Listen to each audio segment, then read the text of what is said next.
One to three questions. One to three. Question number one would be clearly the elephant in the room is how do you get politicians and the big corporates to stop killing themselves and our planet? It's not their planet, it's our planet collectively.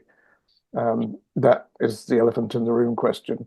Without which all of the well-meaning people, the next question would be all of the well-meaning people who are working, like I guess most of us, with SMEs and with individuals, how do you stop them dropping into complete despair and carrying on doing useful stuff, knowing that the rest of the world is still dragging them down?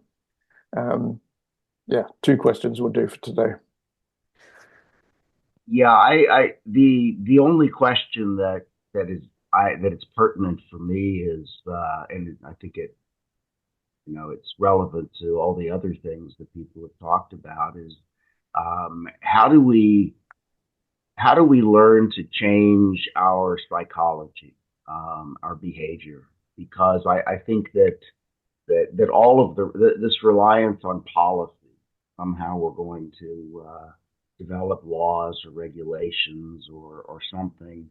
That's been the conversation for certainly the last 5,000 years, and it never really progresses anywhere except kick the bums out every 4 years, every 6 years, every 2 years, and we end up with a new set of policies and regulations that never really get us anywhere. So my question is, how do we begin to change the way that we not just think about the world but ourselves, and that's a much more fundamental and slow moving kind of a transformation than perhaps we really have time for. But I think without it, we're not going to persuade anyone of anything.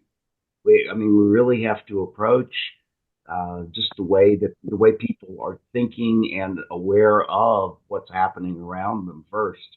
Not very satisfying, I'm afraid.